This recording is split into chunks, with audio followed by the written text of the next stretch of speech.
Keep yourself in the loop of everything football on the Golden State Media Concepts Football Podcast. The latest news on and off the field, be it college football, Big Ten, SEC, Big 12, Pac-12, ACC to the NFL. We've got you covered. Listen to the Golden State Media Concepts Football Podcast.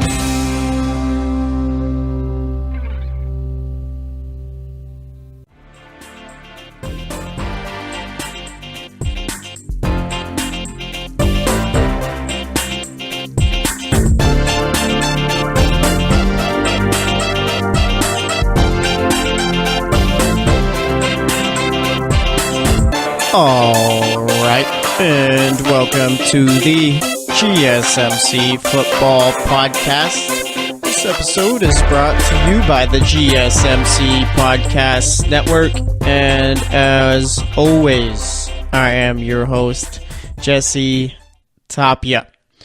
All right, we have finished all of our editions as far as going episode by episode, division by division, talking about each team in each segment. All right, finished it off yesterday with the NFC South. And now, we're going to be talking about some underrated teams and some overrated teams, all right? Basically the same concept, except we're going to be talking about a couple different teams, talk about why I think they're underrated, talk about why I think they're overrated, okay? We're going to start off with the Browns. I mean, obviously, you can't think the Browns are overrated by any means, so obviously I have them in the underrated category. We're going to be talking about them, Tennessee, San Francisco, and New York, as in the Giants, okay? So I got the Tennessee Titans and Cleveland Browns being underrated teams right now.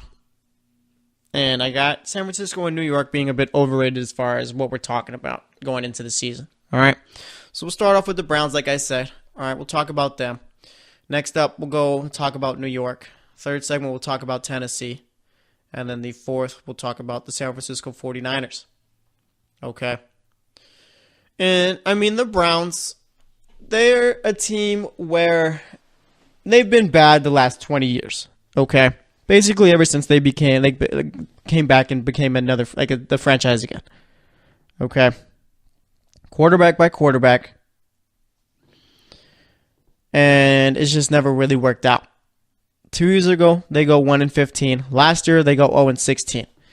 Still keep their head coach, okay? The coach goes 1-31, and they still keep him. When has that ever happened? All right, when? Bring in a whole new front office. We got some storylines going on talking about how the GM, John Dorsey, hasn't let Hugh Jackson know who they're taking at number one. The owner doesn't know. It's pretty much all hush-hush. No one knows anything. All right. Obviously, that doesn't seem great by any means. So you're probably wondering, how could the Browns be underrated? Even with all the problems that this team has had over the years. And when I say problems, I mean like problems. I mean, this team has been so bad for so long. I do think that they're a bit underrated, okay? And underrated necessarily doesn't mean that I think they're going to make the playoffs by any means like that. But I think they're going to be better than what people give them credit for. Okay, that's the same thing with overrated. I don't necessarily think that they're going to end up being a bad team, but I think people are just pumping up the expectations a little too much with these teams I'm going to be talking about. Okay? And with the Browns, I mean, I've seen a lot of people talking about, yeah, they have a decent squad, but they're the Browns. All right? And I understand, like, if you think that the Browns aren't going to be a decent team this year, that's fine. Okay, you could drop the argument that they wouldn't be. But when you go out and you say, oh, well, how come the Browns aren't going to be good? Oh, well, they're the Browns. That's not a definitive answer, and that's not an answer where that helps anything. Okay, that is a I don't care answer. All right, I have yet to see why people would think that the Browns wouldn't be decent. All right, when you got Tyrod Taylor at quarterback, Hyde, Johnson, and Nick Chubb at running back, Gordon, Landry, Coleman at receiver, and Njoku at tight end, then you do have a young defense where you had a guy like Damaris Randall who, I mean, he tweeted out the other day that if the Cavs end up winning the finals, that he will, anyone who retweets it, he will give them a jersey, a basketball jersey. I think that tweet's nearly at 1 million retweets. All right. I'm not sure how that's going to work. And I mean, that would require the Cavs to win, which I don't see happening. But nonetheless, Darius Randall might have some problems on his hands. Let's say if LeBron James ends up doing the incredible. All right. But nonetheless, yeah, they added Randall. Okay. And you got Jabril Peppers coming into his second season. I believe they traded away Jamar Taylor. All right. But nonetheless, I mean, I do think that the Browns are going to be better than what people give them credit for. I mean, I think we could all say that when Josh Gordon's got his head on straight, he is a top 5 receiver. Okay, he's that good. I think we've all forgotten that too. All right. And let's not forget too that this team added Baker Mayfield, and I feel like unless he's starting week 1, then Baker Mayfield playing the season means that the Browns, it just didn't work out. Okay. So I'm not really counting on Baker Mayfield to be the quarterback of this team this season unless he does win the starting job. But I mean, it already seems that Hugh Jackson already has his mind made up as far as making Tyrod the starter. And I think that's one thing that the Browns need to do too, is also just stick to a plan for once. Okay, last year, I mean, it was killing me to see DeShone Kizer as a starter. And I think everything I'm going to talk about kind of ties into Hugh Jackson probably thought he was coaching for his job. But nonetheless, when you got Kizer starting week 1, okay, and I don't think Kizer necessarily is a terrible quarterback. I just think he was thrown into a bad situation and probably needed time to develop. All right, but nonetheless, you throw DeShone Kizer out there, okay, and he obviously is going through some tough times as far as being a quarterback for that team, and he's a rookie. All right, I think there was a lot of unfair expectations put on him, and I think him going to Green Bay was probably the best possible scenario for his career.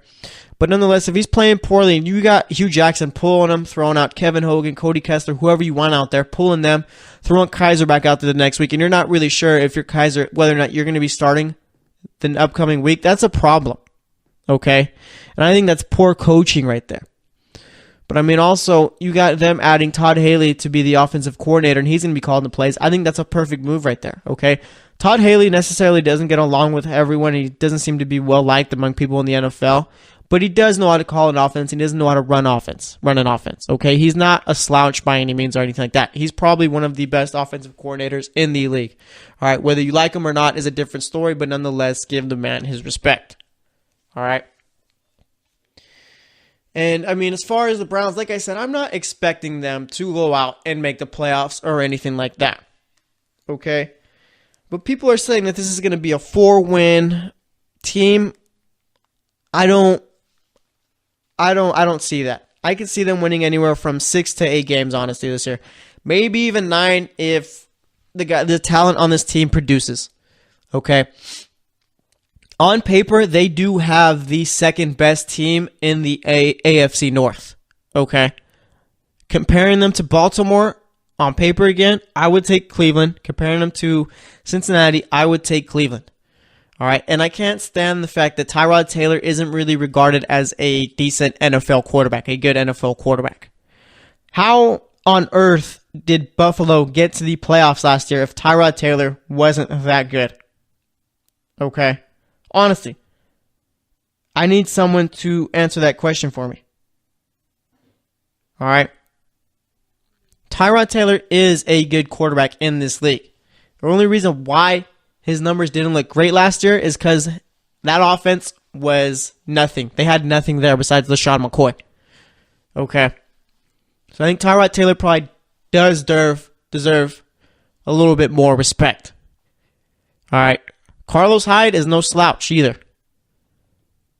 When he's healthy, he is a very good running back. Okay, and I think Duke Johnson is going to do a lot of good things with Todd Haley in this offense. All right. My only question with the Browns is Hugh Jackson right now, honestly. Does he know how to coach a team finally? I mean, we've seen him with the Raiders. They went 8-8, throws his players under the bus week 17 after their game, gets fired. All right, goes to Cincinnati, offensive coordinator there for a few years, does well, gets another shot. First year, like I said, they go 1-15. Second year, they go 0-16. 1-31. How on earth could you keep a guy like that after?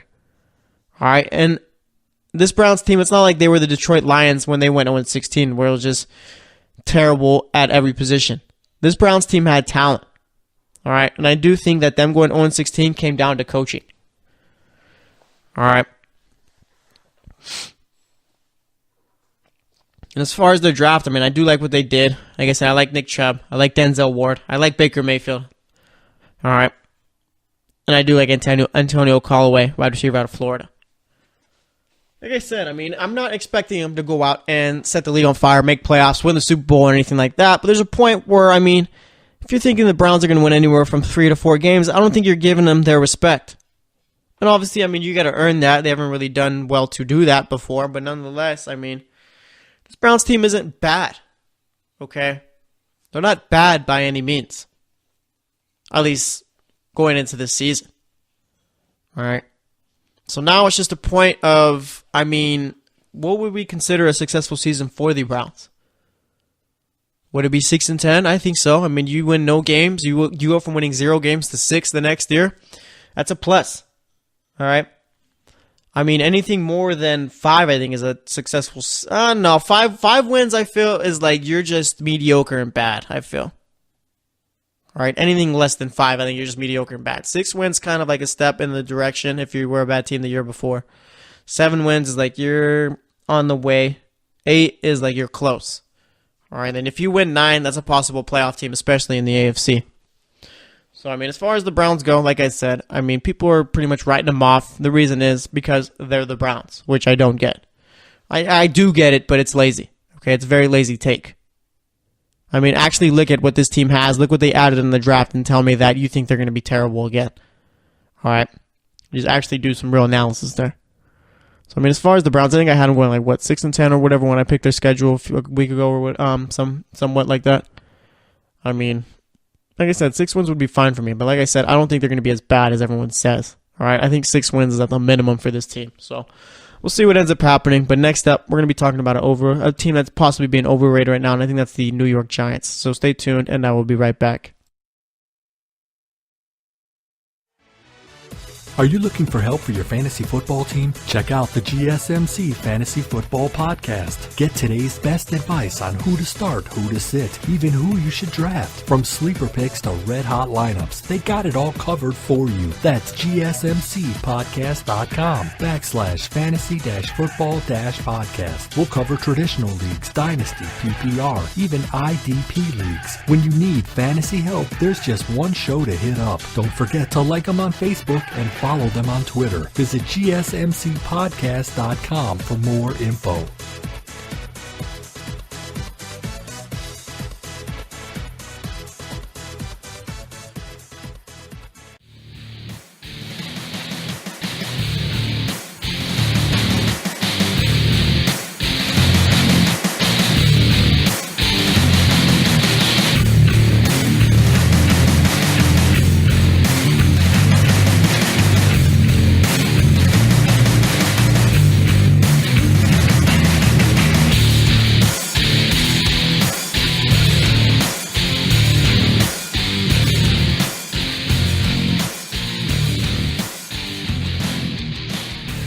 All right, and welcome back to the GSMC Football Podcast.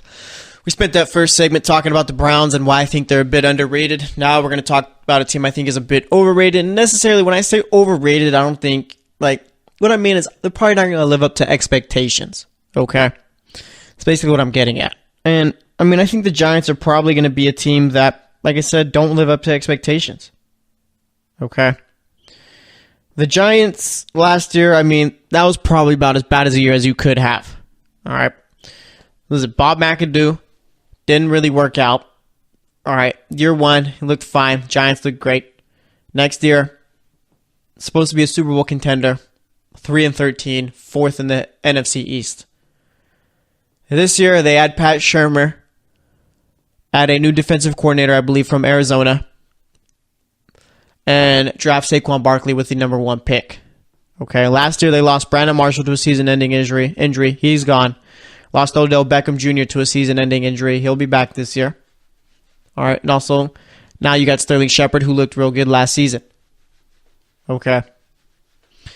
And with the Giants, I mean, I think they're going to be a decent team. It's just a point where, I mean, the NFC is real stacked. Okay? It really is. There's not necessarily any real bad team, I'd say. All right, people might point to Washington, but I like what they're doing. The Bears, I think they're going to be a real young team, but I think they will be decent.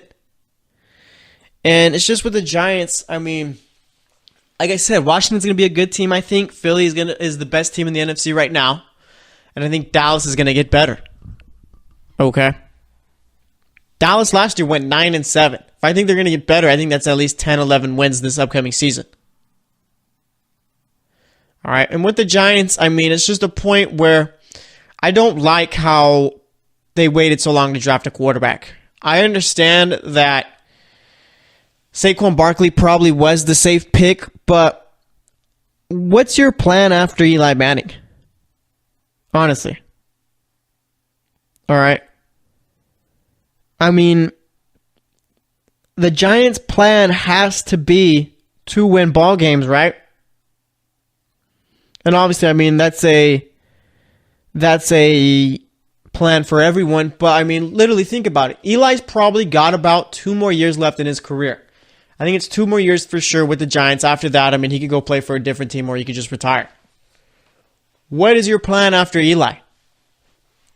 Do you even have one? All right. And I like that they added Pat Shurmur. But there's a point where it's just the conference is too good and the division is too good. I don't see I don't see them being better than the Cowboys. I don't see them being better than the Eagles. And I mean, if I'm looking at them right now, as far as where they stand in the NFC, I'll go over teams that I think currently are better than them. All right. I would take Dallas, Philly, heading to the NFC North. I like Green Bay, Minnesota. Okay. The South, Atlanta, Carolina, New Orleans. I would take over the Giants right now. It's already 7 teams. And in the NFC West, I would take LA. Would I take San Francisco over them? No. I don't know. Would I? Not yet. And then Seattle. As much as I'd like to watch Seattle, no. So I say that right now there's 8 teams that are currently better than the Giants. And then there's teams like the Redskins, the Lions. All right. Then I guess like San Francisco and Seattle, that is like on their level, I'd say. Like right near them. You could make an argument that they would be better than the Giants this season. All right. And I mean, as far as, I think when I picked their schedule last week, I believe it was last Monday's show, I believed I had them going like 6-10. All right. And that's not necessarily like me thinking they're going to be terrible. It's just like I said, the NFC is going to be way too good this season. It's going to be tough to pick up wins. We could see 2 9-7 wildcard teams making it in. All right. We could possibly see an 8-8 team making it in, see the playoffs from the NFC. Like, that's how difficult I think it is to win in that conference this season. All right. And like I said, they got talent. I still think Eli is a decent quarterback at this point in his career. Like I said, the guy's a first ballot Hall of Famer, no doubt for me. And one thing, too, with Saquon Barkley, as great as he seems as a prospect, I mean, we still got to wait till this guy touches the field. Okay? I mean, he's not, like, he's supposed to be the greatest thing since sliced bread or whatever, but he's still got to go out there and perform. The team's still got to go out and block for him. All right? This team has struggled to run the ball the last few years. They haven't really had a great running back in the history of their team. I mean, Brandon Jacobs was good, but he wasn't great. Maud Bradshaw was good, but he wasn't great. Is there really no true great Giants running backs? It might just be Saquon Barkley if he does work out.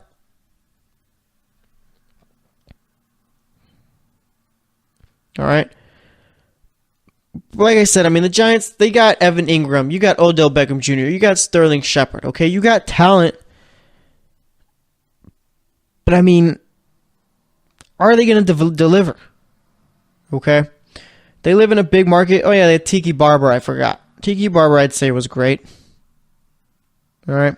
They had Larry Zonka, too, but that was like at the very end of his career. All right, so no one really in their prime besides Tiki Barber, I guess, was great with the Giants. All right. But nonetheless, I mean, as far as the Giants go, I think that they should have taken a quarterback this year. Okay, at least have a plan for when Eli's gone. And maybe that's just their thing for next year. Maybe they like the quarterbacks next year, which, I mean, I feel like maybe that's what a lot of the teams are planning for. All right, so maybe that's what it is. But, I mean, let's look at their schedule again. I'm not going to go week by week. Just look at the difficult games they got. You got the Jaguars week 1. Okay, week 2 you got Dallas in Dallas. Then you got the Texans, the Saints, Panthers, Eagles, Falcons. That is about as brutal as let's see, how many weeks is that? Week 1, 2, 3, 4, 5, 6, 7. Their first 7 games are against teams who either had a 500 record, make the playoffs, or, I mean, the Texans, I mean, is the only outlier there, but the Texans are a team that most likely would have finished over 500 if Deshaun Watson doesn't get hurt. That's just the first 7 games there. Okay? Then, of course, you got to play teams like San Francisco in San Francisco where you're not even sure if you're better than them. All right, you got to play a team like the Titans, who I think is going to be pretty good this year. I mean, it's going to be tough, plus your divisional games. All right? That 7-game stretch to start the season is going to be extremely difficult for this team. All right, and that's kind of where I'm getting at with the whole, I think they're going to be good, but it's just going to be tough for them to get wins. Okay? I mean, how do you expect them? You got, let's see, out of those first 7 games, 1, 2, 3, I think it's 4 teams out of those first 7 games that made the playoffs.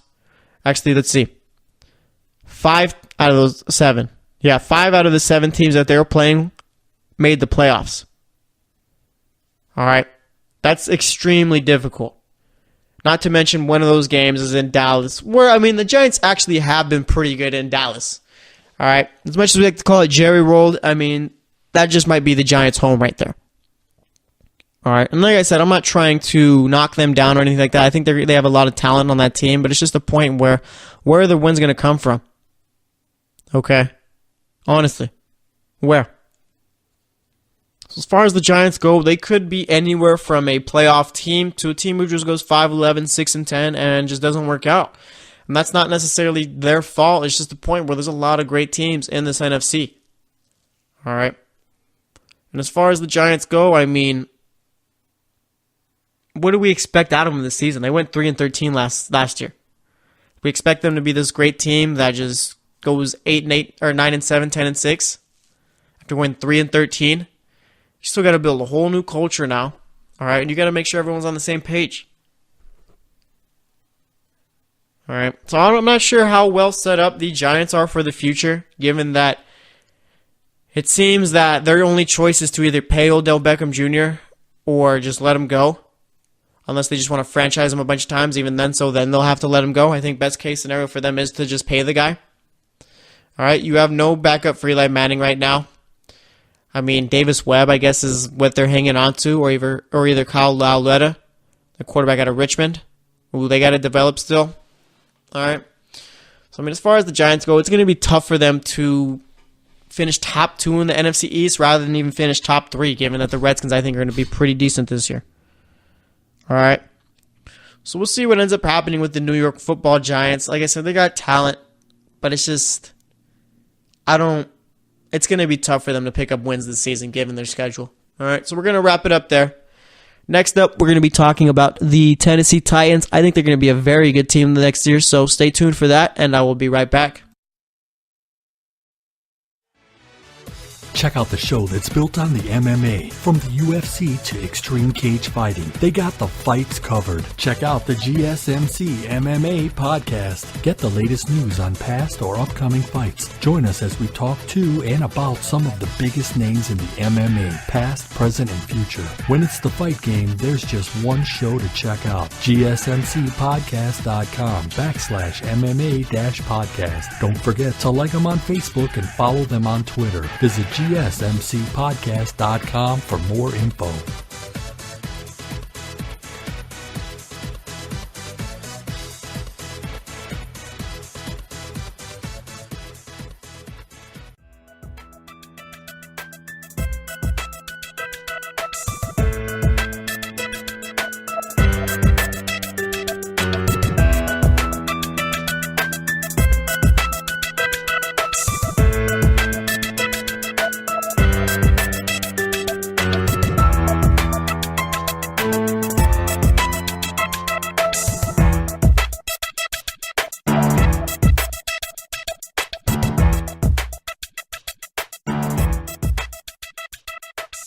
All right, and welcome back to the GSMC Football Podcast.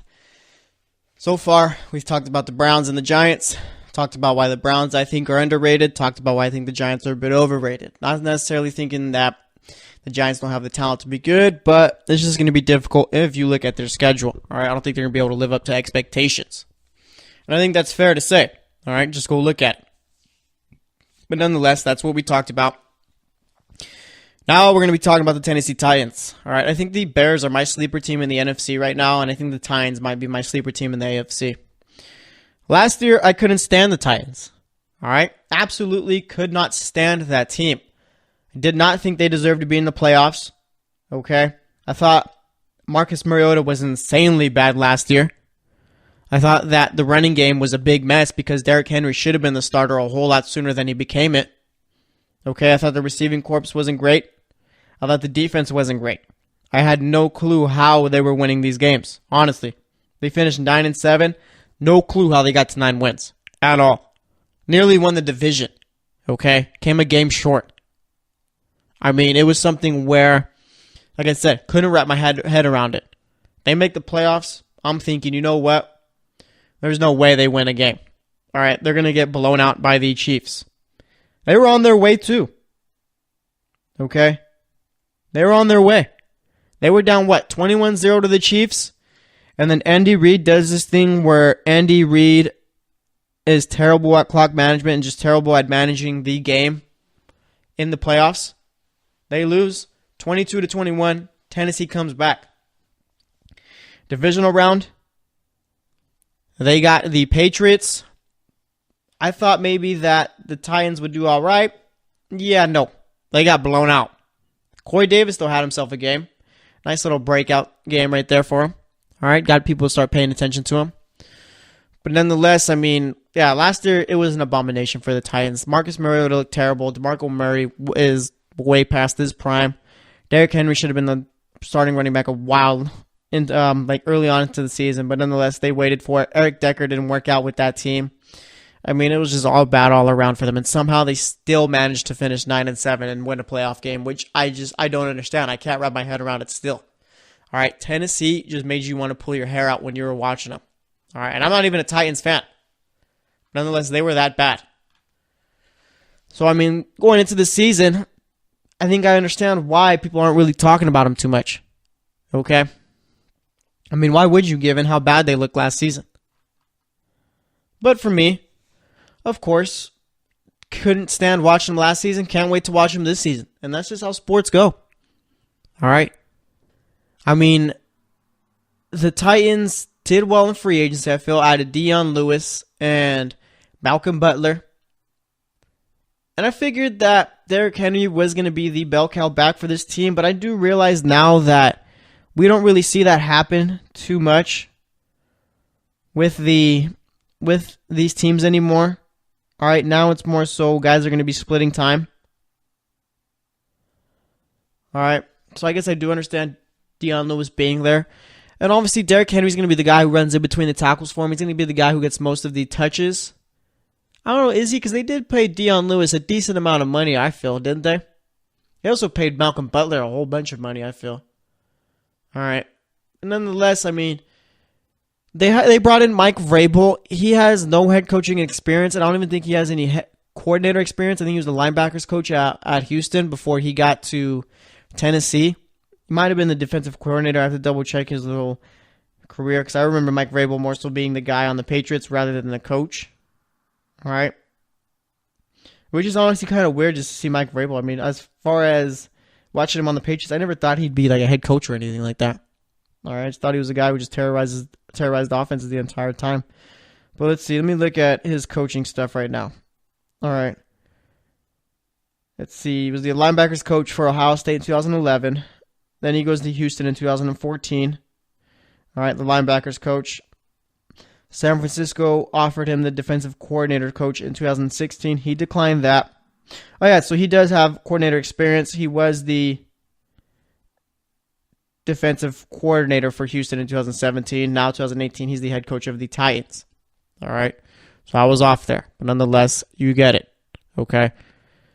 And the Texans defense it wasn't bad or anything last year. And more so with Vrabel being the head coach, I'm sure he's going to focus more on the defense as he should. But also being the head coach, it's the guy where you got to change the culture up a bit. That's your job, all right? It's not necessarily to be, calling the plays and all that. There's a whole bunch of other stuff. You're kind of like the CEO of a company there. You got to make sure all the workers below you and stuff are doing their job. All right, so I have no problem with Mike Vrabel being the head coach of this team, just given the fact that they brought in Matt LaFleur to be the offensive coordinator, and I think that might be the next guy who's getting a head coaching job pretty soon. All right, LaFleur's done well everywhere he's gone. Like I said, I've said it before, and I'll say it again. All right, the year it was the quarterback's coach for Matt Ryan. Ryan won the MVP. They went to the Super Bowl too. Last year, the offensive coordinator for the LA Rams. Goff has a great year. All right, that offense just looked great as it was compared to the year before that. Now you got him over here in Tennessee. Marcus Mariota. If you're an offensive coordinator, how could you not be excited to work with a guy like Marcus Mariota, where he's a dual threat type of quarterback, where you could take off and also can throw the ball? Marcus Mariota is about as accurate. He's not insanely accurate, but he's accurate enough. And also, other than last season, he's never really had a problem as far as turning the ball over. Marcus Mariota is a very good quarterback. Okay? And I think this year is going to be one where we see Mariota have a little bit more freedom. Last year, I don't think he had as much freedom, just given the fact that I don't think they really wanted him to take off too much with the ball. And I understand that. And that's kind of what the Redskins did with RG3. They kind of limited him. All right, maybe to keep him healthy. And we saw that. And that doesn't necessarily work out, too, when teams try and limit their quarterbacks who can take off with their feet. And I don't understand why teams haven't picked up on that. Okay, because when the Panthers tried limiting Cam Newton and trying to have him take off less, Cam Newton wasn't really as effective as he was before. Okay.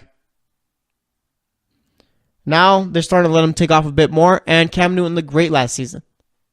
Also was the Panthers' leading rusher. Okay. And I think with Mariota, if you want to get the most out of him, then you let him take off with the ball. You let him be Marcus Mariota. You don't limit him. That's never worked. And I don't understand why these teams try to turn these quarterbacks into pocket passers. Don't try and make them fit the scheme. Make the scheme fit them. All right? Bill Belichick does a great job of that. And look how successful he's been. I think Sean McVay is a guy who also did that with the Rams. All right? These old school coaches will always try to make the players fit the scheme, when in reality, they're too stubborn to realize that, you know what, we need to cater to the players. Okay? You'll be more successful that way.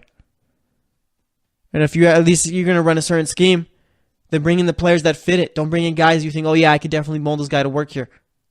It makes no sense to me. Okay? But nonetheless, going into this season, Tennessee very well could be a top 5 team in the AFC if you truly look at it. Okay? Let me go like how we did with New York. Let me see how many teams I can name better than Tennessee right now.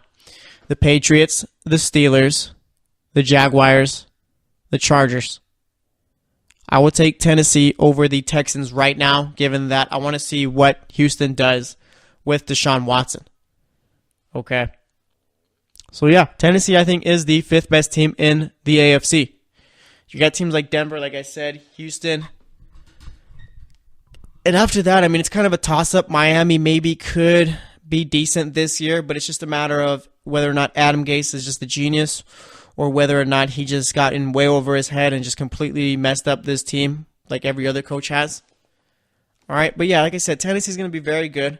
All right, and they also did well in the draft. Had 4 picks only. What did they do? They spent 3 of them on defense as they should have. Rashaan Evans, I think, is going to be a day 1 starter. Harold Landry is going to be a decent outside linebacker or DN if they move him there. And then you take Dane Cruikshank, a cornerback out of Arizona, where we got needs at the secondary. Okay? And like I said, I think Mike Vrabel is going to be a decent head coach here because, I think he's a guy who could change up the culture there. Tennessee's been kind of like an off and on type of team as far as playoffs and all that. And I think now, more so, Vrabel and that front office and everyone there is going to turn them into a team where they're consistently fighting for playoffs rather than one year they look good, the other year they look bad. Okay, they're always going to be in that conversation, I think. And that's what they should be. Marcus Mariota is a very good quarterback. He's not yet an upper echelon type quarterback, but he is eventually on his way there. Okay? Like I always say, him and Jameis Winston are always going to be linked together because, they were always talked about in college when they played the same years, and they both went 1-2. All right? And I'd say as of right now, Mariota's probably had he has had the more successful career in the first 3 years. All right? Obviously, we still got plenty of time, but Mariota's a guy where he gets it and he knows how to get it done. So as far as his Titan team goes, they play in the toughest division in the AFC, I feel. But I do think that they got their work cut out for them because I do think they're going to be a very good team. All right? And the Giants, like we talked about them in the last segment, they don't have the benefit of playing in a weaker conference. They play in the toughest conference. All right? And looking at the Titans schedule right now, it's not necessarily difficult. You do got teams like, obviously you got to play the Jags twice. You got to play the Eagles. Okay, you got to play Dallas. They play the Giants also, but there's nothing really too difficult in their schedule. All right, you play the Patriots, the Chargers, and all that, but nonetheless, if I think Tennessee's going to be as good as they are, they could take a game or two against those top teams. All right? So one thing I'm really looking forward with Tennessee is their offense, and I think their offense is going to be probably one of the best in football this upcoming season. I'm not going to say they're going to be like the best or top 3 or anything like that, but I say they'll be top 10 at the very least. And if they're not, then I was completely wrong as far as my take on pretty much just this team going into it. All right. So we'll see what ends up happening. The only question mark with this Titans team is their defense, their secondary, I should say, but I think it's going to be a little bit more improved compared to last season. All right. So like I said, Tennessee's not really a team anyone's really talking too much about. I think that's more so given the fact that they didn't look great last season, even though they did make the playoffs and win a playoff game. But I think Corey Davis is going to be a guy who steps up this season also, and then I think Rashard Matthews is going to have himself a nice little year. So we'll see what ends up happening. And also, too, with LaFleur, we saw him utilize Cooper Kupp in a real great way. Why not with Rashard Matthews in the slot there, too? I think Rashard Matthews is going to be a guy who has a decent year this season. So we'll see what ends up happening. But like I said, Tennessee, I think they're going to be very good this season. So we're going to wrap it up there. Next up, we're going to be talking about San Francisco. So stay tuned, and I will be right back. Check out the show built around the women of MMA. From the UFC to the extreme cage fighting, we got the fights covered. Listen. It's the Golden State Media Concepts Women's MMA Podcast. The latest news of upcoming fights, discussions of previous matches. Join us as we talk to and about the biggest names in women's mixed martial arts, past, present, and future. When it's the women's fight game, you know where to listen to. The Golden State Media Concepts Women's MMA Podcast.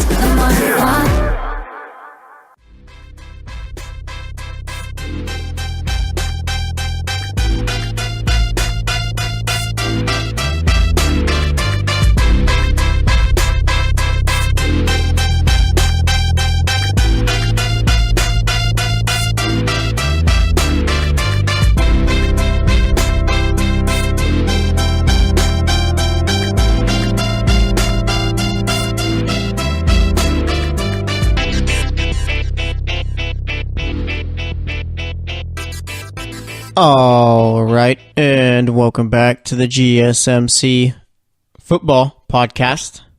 So far today, we've talked about the Browns, Titans, Giants. Basically, today's show is just about teams that I think are a bit overrated, won't live up to expectations, and teams who are underrated, okay? I had the Titans and Browns as being teams underrated, and then the Giants as a team who's overrated. All right, not overrated, not necessarily being. I don't think they're going to be a bad team, but it's going to be tough for them to go out and win games in this NFC. All right, another team I think is a bit overrated going into the season is the San Francisco 49ers. Okay, and I don't like with San Francisco. They went 6-10 last year. Went 6-0 with Jimmy G starting. Well, 5-0. I think he started 5 games. Came in at the end of one, and they ended up winning. All right. But nonetheless, I understand that 49er fans are extremely excited about Jimmy G, as they should be. Okay, he does look like he is going to end up being a good quarterback. But also, let's not forget that the guy he's never really played too much so far.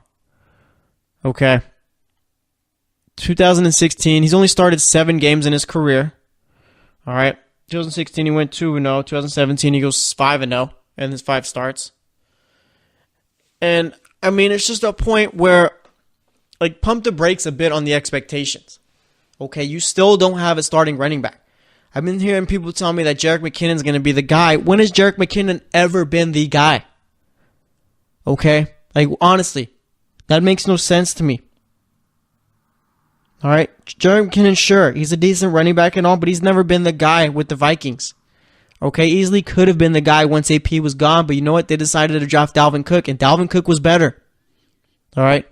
There's a reason why Jerick McKinnon still isn't with the Vikings. All right, you're going to tell me Matt Breida is going to be the next top guy too? I don't see it. All right. Now, your receivers. Pierre Garçon, a number 2 guy his entire career. Marquise Goodwin, a one-trick pony who's never really been more than a number 3. All right, who does have talent though. I will give him that. And Dante Pettis, a guy who I'm not really too high on. Okay. I really think that they need to go after a guy like Dez Bryant. They bring in Dez Bryant, then sure, playoffs and all that, I'm all for it. Okay? And like right now, as far as their defense, I think their defense eventually could end up being a top 10 defense, but as of right now, I say I put them in that little 12 to 18 range. All right? I think the defense is too young and still a little bit too raw. I don't trust Richard Sherman given that he's 30 years old coming off of an Achilles injury. And I feel like that's just common sense right there. Okay? I don't understand how you could think a guy like Richard Sherman at the age of 30 who, I mean, realistically has never been, he's been a top guy, but the only knock about him has always been, it's been his safeties who's been saving him from behind. All right? Now we're truly going to see how good Richard Sherman is. And even then, so I don't really necessarily think that's fair given the fact that, I mean, the dude's already past his prime, I think. All right. Richard Sherman doesn't do well with the 49ers this season, and they cut him. I mean, who's going to pick him up? All right. Honestly. So now, I mean, we got to wait and see what ends up happening. I guess OTAs, everyone's looking great, but like I said, I could care less about who looks great, who looks terrible in OTAs, given that it's just a bunch of guys in shorts playing pretty much flag football. It doesn't matter, honestly. It's more so a time for you to get acclimated to the playbook and all that. All right. And with San Francisco, like I said, I mean, I just think that we need to pump the brakes on the expectations a bit. Okay, I've literally seen like 3 or 4 analysts go out and say that San Francisco is their Super Bowl pick. Or at least their pick to make the Super Bowl out of the NFC. Are you serious? You're going to tell me right now, for those that actually think that that's possible, that San Francisco they're not even a top 5 team in the NFC, let alone top 7. Okay? They're not. I don't get it. They're not even the best team in their division. And I'm not even sure if they're that much better than Seattle, if they even are. Okay? And I mean, it's not like I got this 49ers being terrible this season. I think I got them going 8-8. It's a 2-win improvement. My biggest thing with them is just the fact that everyone's pumping them up like they're going to win the Super Bowl this year. All right? Let's not forget how difficult that NFC is going to be. We talked about it with the Giants. Okay? We're going to have to schedule. We got to play the Vikings in Minnesota. The Lions are going to be a good team. The Packers. You got to play the Rams twice. All right? You're probably going to split with Seattle. I see the Rams sweeping them this year. Broncos are going to be a decent team this year. The Giants, they got to play them. The Giants, I think, are going to be a decent team this year. Cardinals are going to be decent. They got to play the Chargers, who I think are the best team in their division. All right? Like I said, San Francisco's on the come up. They're on their way up. But let's pump the brakes as far as these expectations for this season. Okay, let's see what Jimmy Garoppolo can actually do in a 16-game season where he's starting every game. How about that? All right, I think that they got worse at running back this season. I will take Carlos Hyde over anyone that's in that backfield currently. I don't think that I'm wrong for that. Okay?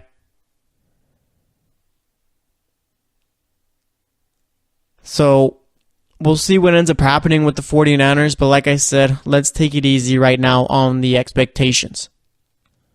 All right. I think that eventually they will be a top team in the NFC if Garoppolo turns out to be the quarterback that everyone thinks he's going to be. And that's one thing too. All right. San Francisco did go out on a limb, paying him all that money after he's only started 7 games in his career. All right. And I'm not necessarily saying it's a bad thing. I'm just saying you take a risk there.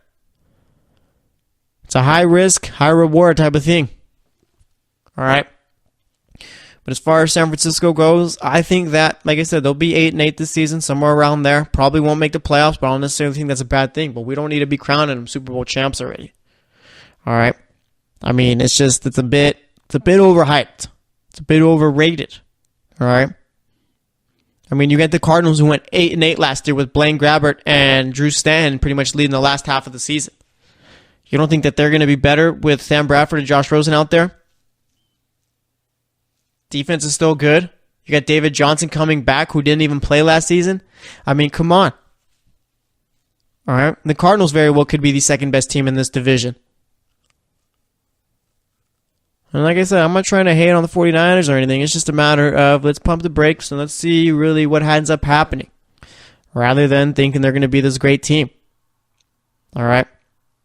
So we'll see what ends up happening. But nonetheless, I mean, there is some news going on in the NFL right now. We had Brandon Marshall who got signed by the Seattle Seahawks, speaking of the NFC West. Okay. That's a low risk, high reward type of deal. All right. Brandon Marshall's 34 years old, coming off of a season-ending injury. His best season came a couple of years ago. Well, probably the second best season of his career came a couple of years ago in 2015 with the Jets. Now it's just a matter of whether or not Marshall could stay healthy and whether or not he still has it. Okay? And I think that him playing with Russell Wilson, which is probably the best quarterback that Marshall's ever played with, is going to be a plus for him. And also, you don't need Marshall to go out and be the number one. All right, because you have Doug Baldwin already there. And as far as like Seattle goes, I mean, they do kind of scare me as far as their team. I'm not sure what I think of them too much. But when you do have a top 5 head coach and a top 5 quarterback, that really goes a long way as far as masking the other problems. And it's just a matter of whether or not they did enough to find good enough replacements for their defense. All right. Getting rid of Michael Bennett, getting rid of Sherman. Cliff Averill probably won't be playing. Cam Chancellor still got to see with his injury. All right. Earl Thomas is pretty much the last of that Legion of Boom. So, I mean, as far as Brandon Marshall, I mean, he got a 2-year deal. That's about as much as he could get. It's a maximum deal for him. I'm curious to see what ends up happening with Dez Bryant because of that. I would take Dez Bryant over Brandon Marshall right now. I'd say Dez Bryant is probably worth about $7 or $8 million for 1 year. Okay. And like I said, if I'm San Francisco, I'm going after Dez Bryant. I don't see there's no point not to. Okay, bring him in for a 1-year deal. If he does well, extend him. Why not? I get that they drafted Dante Pettis in the second round, possibly be their number 1, but I'll tell you this much: I'll take Dez Bryant over Dante Pettis at this point in time. All right, and like I said, if you take Dez Bryant for 1 year, he doesn't work out, and Dante Pettis looks better, boom, just move him into the number 1 spot for next season. It's not that difficult. All right, but I guess San Francisco has a plan, so we'll see what ends up happening. I mean, this NFC conference is going to be very good. All right, the AFC is going to be pretty weak, I think, this year. So, I mean, we could see an 8-8 team make the playoffs in the NFC this season.